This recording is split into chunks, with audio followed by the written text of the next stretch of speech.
I, 28 female, had been engaged to my fiance Terry, 30 male, for about 8 months. We got married last week, but unfortunately the ceremony didn't go as smoothly as we'd planned because Terry's ex suddenly reappeared right before our vows. Terry has been married before, and it was to his high school sweetheart, Eliza, 30 female. They were together for 3 years before they went their separate ways. It was Eliza's decision to file for divorce because she wanted to quit her job and be a housewife, but Terry wasn't making enough to be able to support them both at the time, and that ended up in a lot of fights. It was Terry who'd do all the work at home, Terry who would bring home more money, and Terry who would try to make up with her after every fight. All Eliza did was work, and then come back home and start cribbing about how Terry was forcing her to work when she didn't enjoy it without appreciating any of the things he did at home. He did all the dishes and the laundry and kept the entire house clean, so she wouldn't have to take on any more work alongside her job, but she still wasn't happy. Terry suggested that they move into a smaller apartment to save on rent and cut costs so she could quit her job, but she wasn't willing to compromise on their lifestyle either. I can't imagine living with someone so difficult to deal with, and don't really understand how Terry managed to put up with her for 3 years before finally calling it quits. They got divorced like 6 years ago and haven't been in touch since then. She's tried to talk to him several times, but he's shut it down and has her blocked. She demanded alimony back then, but failed because there wasn't much of a difference in their salaries, so the court didn't think it was necessary. A few months after the divorce was finalized, she tried to speak to him through social media, but he blocked her along with several other accounts that she'd created just to speak to him. He'd also changed his number and everything, so she wouldn't be able to contact him, and had also told his friends never to give out any of his contact info. He was basically unreachable for her, but she still managed to occasionally text him through fake accounts or send him emails that will go straight to spam. Then 3 years ago, he met me through his cousin. I'd gone to college with his cousin, and she got married 3 years back. There, we met each other because we were seated at the same table and found that we actually got along really well. He was funny, cute, and charming, and for me, it was pretty much instant. We exchanged numbers, but because of his past, he wanted to take it slow and really get to know me before things got serious. I respected that, and we took our time to get into a serious relationship. 3 years later, here we are, happily married. Had it not been for that little incident at the ceremony, I wouldn't even be on Reddit and would probably be enjoying my honeymoon like I was supposed to. So about 2 weeks ago, Terry had left for work, but I decided to work from home that day because I had to go to the other side of town later to pick up some stuff for the wedding. At around noon, the bell rang and I opened it to find Eliza on my doorstep. I knew who she was because I'd seen pictures of her with Terry a couple of times and could recognize her. I obviously didn't expect to see her at my doorstep and was taken aback for a few seconds. She smiled at me really smugly and then went on to ask if I was Courtney, my name. And when I said yes, she came up to me real close and said that she knew about my dirty little secret. For a couple of seconds, I had no idea what she was referring to, so I just stared at her blankly. And then she clarified by naming this guy I'd gone out on a date with a couple of weeks before I met Terry. So I'd been on a dating app during that time and had matched with this guy, Sam. We talked for a couple of days and then we went out on a date, but it was really boring and dull to be with him. So after I came back from the date, I sort of ghosted him. I told him that I wasn't looking for anything serious at the moment, which was not exactly true, but I had to say something to break it off with him. He said that he was looking for something casual too and continued to text me, so I had no other option but to stop responding when he didn't take the hint that I was just not interested. It wasn't really the right thing to do, but it wasn't like I dumped a guy after years of being together or something crazy like that. It had just been one date. I didn't like him much, so I ghosted him. That happens all the time, so I didn't really understand what the big deal was or what was so dirty about it. It had just been a few weeks before I met Terry. It was nothing serious, so I hadn't mentioned Sam to him by name, but he knew vaguely that I'd been seeing other people around that time. I was very confused when Eliza called Sam my dirty little secret, and I was still trying to process it when she cleared it up for me by saying that Sam was a good friend of hers now, and she knew that I'd been two-timing Terry and going out with Sam at the same time as him. She then hinted that she was going to tell Terry and make sure she ruined our wedding. At that point, I started laughing because this was all so dramatic and unnecessary. It just felt like something straight out of a soap opera, and I couldn't help but laugh out loud at her strategy to meddle in our relationship. I remember she started looking really annoyed when I laughed at her and straight up threatened to tell Terry if I didn't tell him myself and cancel this wedding. But I'd had enough by then, so I told her to get the hell out and slammed the door right shut in her face. She left afterwards, but I didn't tell Terry about her visit when he came back home. I figured she wouldn't be bothering me anymore, so there was no need for me to bring this up and mess with our good energy right before the wedding. So he remained blissfully unaware of Eliza's visit, and things were going so well for us until the day of the wedding. I'd walked down the aisle. Tears had been shed, and we were about to get to the vows when Eliza walked in, screeching that we needed to stop the ceremony. We were all stunned, and even more so when we noticed the clueless little boy whose hand she was holding. She looked like she'd won the lottery when all of us stopped and turned to check out what the fuss was about, and went on to declare that this wedding couldn't take place because apparently the little boy she had with her was her and Terry's son, whom she'd been raising all on her own for 6 years now. She said that Terry had blocked her everywhere after their divorce, so she'd never been able to find him to tell him that she was pregnant with his baby.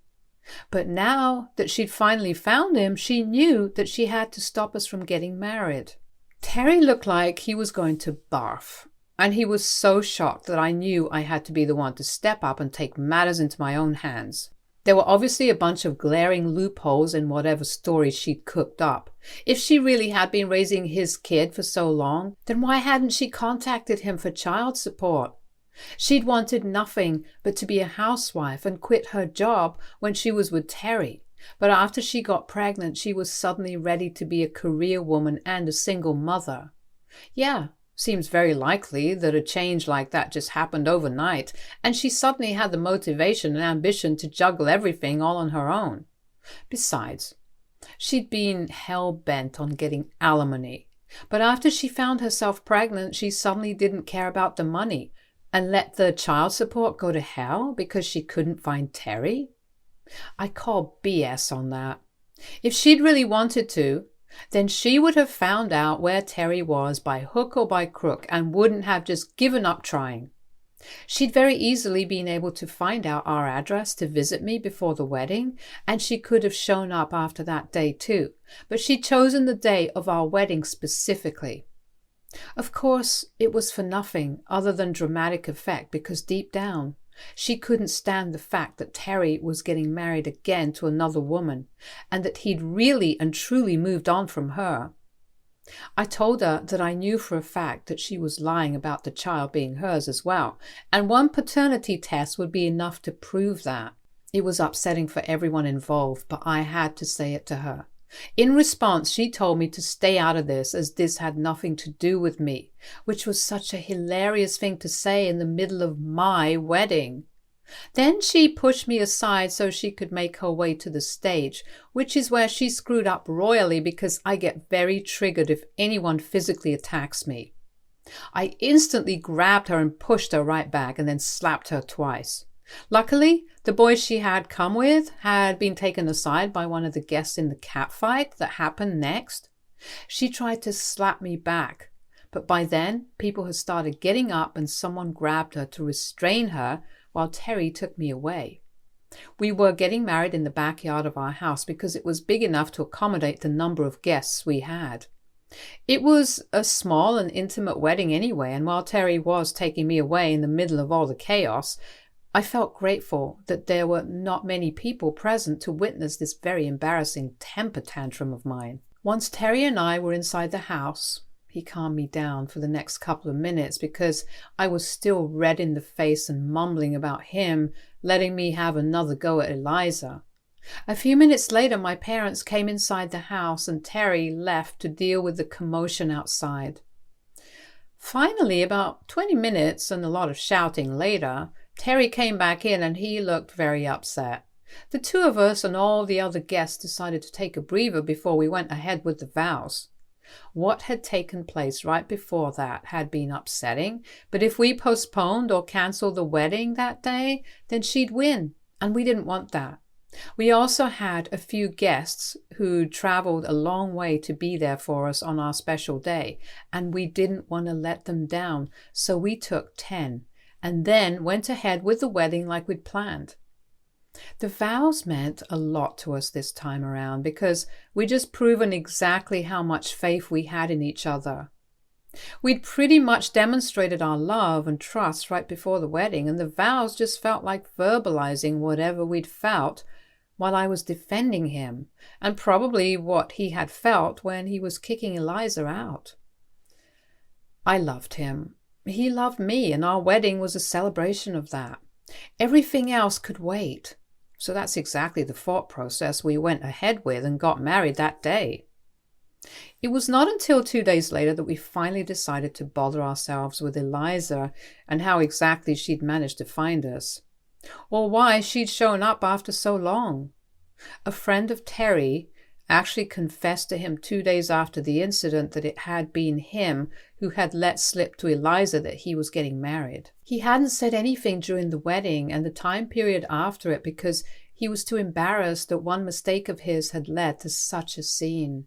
He apologized, but it really meant nothing because he'd let us both down. Apparently, Eliza had been talking about Terry to her friends, even until recently, and had been saying that she knew they were meant to be together eventually.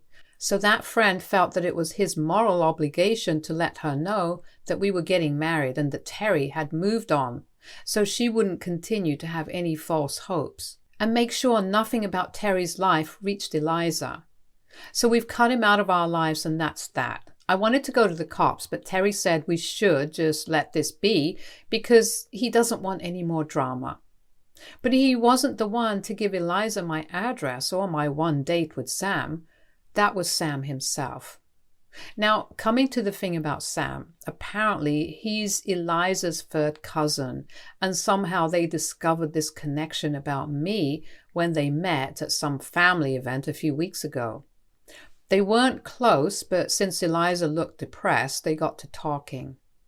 Eliza had been telling him about how she just learned that the love of her life was getting married to someone else, and then she showed Sam a picture of Terry with me, which is what she'd received from Terry's friend, and of course he recognized me and told her all about it. Sam knew that we were getting married because we still followed each other on Facebook until the wedding. He was the one to share my address with Eliza when she asked because she'd claimed that she wanted to visit Terry before he got married and talk to him one last time. I've been living in the same place ever since I got my first job, so a lot of people know where I live, and Sam had dropped me home after our first date, so that's how he knows. He told me he'd given her my address because he didn't think she'd do anything on the day of the wedding, but only mess with me a little before it. He said he'd underestimated just how insane she was and had texted me to apologize for it. He also told me that the boy she'd brought along with her was a son of one of their relatives whom she'd claimed to be babysitting, but once she dropped the kid off at his parents', he told his parents what he'd seen, and then Eliza had been forced to tell all her family about what had happened at the wedding. She didn't have any regrets about it either, but when Sam found out what had happened, he started feeling guilty and decided to text me about it. And that's how I found out about everything. The real problem is that Sam only texted me yesterday, and 2 days ago, Terry and I left for our honeymoon, which we are currently supposed to be enjoying. But we're not, because he's miffed with me. Yesterday, I finally told him about Eliza's first visit to our house, and he was really mad because he thinks I should have told him that day itself. And then maybe we could have avoided the fiasco at the wedding. I tried to explain to him that I was just trying to protect him and make sure we kept the negativity away from our lives. Like Sam, even I didn't think Eliza would actually turn out to be such a huge nut job and do what she did at the wedding. We got into an argument about it last night when he told me that this whole thing could have been avoided if I'd just been transparent with him instead of trying to protect a grown man. And while I do agree with that, I don't think it's fair to put the entire blame on my shoulders. After all, it was his friend who told Eliza that there was a wedding happening. Had he not told her that then, she wouldn't have been depressed and wouldn't have talked to Sam about their family thing, and they never would have discovered the common link between all of this. Then maybe the incident at the wedding wouldn't have taken place at all. So I don't think it's completely my fault for not telling Terry about Eliza's first visit. We did speak before bed last night and made up, but he's still acting really off, and I can't put up with this sort of distant behavior. Not on what's supposed to be a happy occasion, at the very least. Eliza already ruined a part of my wedding, and I don't want to let her ruin my honeymoon as well either. But it feels like she's succeeding. Aita for not telling my husband about his ex-wife's first visit to us, and her threat to break us up because I didn't want him to worry without reason. Update 1. Okay, so this is a day after I posted here on Reddit, and I've spoken to Terry about what happened. I was feeling really upset about everything because it had never been my intention to lie to Terry about Eliza's visit. I just didn't want him to feel weird about it and ruin our happy mojo just a couple of days before our wedding. And I didn't want that to get in the way of us enjoying our honeymoon, so I talked to him about it and explained to him why I'd done what I'd done. We'd made up the previous day, but I didn't think it had been effective enough, and today I found out that it was actually a lot of other things weighing on his mind too that were making him feel awful. For instance, he'd found out from his ex-mother-in-law a couple of days before that Eliza had gone on an anger-fueled rampage the day she was sent back home from our wedding and had broken a lot of furniture and crockery in her fit before breaking down. She was still really torn up over it, and on top of that, her other relatives were also not speaking to her anymore because she'd taken the boy she was supposed to be babysitting with her to our wedding. And for some reason, the woman was blaming Terry for all of it. She believes that he'd been too quick to give up on their relationship, and that's what had caused all of this. And Terry's been feeling like crap about these accusations because he thinks that, to a certain extent, he might be responsible for what's going on with Eliza right now, because he'd said a lot of horrible things to her on the day of our wedding while I was inside the house. And of course, there was also the friend that we'd had to cut off because he'd been such a colossal idiot and was now talking crap about Terry, even though he and Terry had been really good friends in the past. He'd found out from another friend that he'd pretty much been the hot topic back home, and everyone was having the time of their lives, discussing the embarrassing incident at our wedding in great detail. Even people he barely knew were talking about it, and only our close friends had been invited to the wedding, so it was obvious that they'd been gossiping about it too. It's just sad, and I totally get why he was acting weird about these things. Terry's a sensitive guy, and that's one of the things I love most about him. But he can also sometimes let things really get under his skin, which isn't healthy. So I sat him down and told him that people are obviously going to have a heck of a time talking about us behind our backs. But at the end of the day, what matters is if we have each other's backs or not. He's the one I married, and quite frankly, I couldn't care less if someone else is talking about me or not. And neither should he. The only thing we can do is not let this bother us and get in the way of our fun, so we can make the best of our honeymoon, because this isn't going to come back. Those people are going to talk no matter what. So we might as well have some more fun and give them something to talk about. This cheered him up considerably, so now we're heading out to the beach for the evening and are probably going to get drunk and dance the night away with a bunch of total strangers just for fun. Update 2. So we're back from our honeymoon and we've decided to have a ceremony again.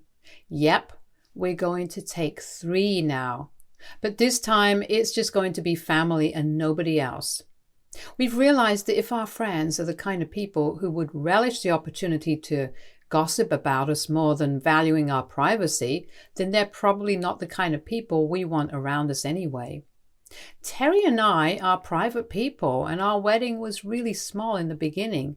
But if we can't even trust the handful of friends we had invited, then I think we need to redo it altogether just for ourselves and our families. My parents think it's a great idea, and they do too. They've even offered to help us fund this one because we'd paid for the first one ourselves. It wasn't much anyway the first time around because of the size of the wedding, and this time it's barely going to cost us a thing because we're going even smaller and even more private. But at least when we look back on our wedding, we won't have to think of our vows being interrupted by Liza's entry, or our friends who turned out to be traitors, or Sam who was a huge jerk. We'll just look back on us and our families, and that'll be it. So I think it's totally worth it to have another ceremony now. Update 3. Hey everyone, we went through with our wedding, and this time there was nothing else to worry about. It was just us, our families, and my best friend from childhood. But she's pretty much family anyway, so it doesn't count. Terry and I are really happy that we did this, and we're looking forward to being a proper married couple now. As for Eliza, the last we heard was that she and her mother had moved to Brooklyn to be with her father, who had been working there. Her mother had apparently forced her to come along because she didn't think the woman was stable enough to be left alone, and I really can't blame her for thinking that way about her own daughter. Eliza had sent Terry an email a few days back to tell him that he'd regret whatever he'd done to her, and that she knew that they were meant to be. She'd also told him whatever I just mentioned above, because she wanted him to know that she was not moving away of her own free will, but was being forced to. And since she still heavily relied on her parents for money, she couldn't just say no to them, so she had to go. She'd even attached her new address in Brooklyn in case Terry changed his mind about me and wanted to patch up. It was ridiculous, and I just decided to ignore the email because there was only so much blocking we could do. We're just going to ignore her for the rest of our lives because now there's not much she can do to get under our skin. Terry and I are happy together, and that's all we care about. Stay tuned for more stories from our girl relationships.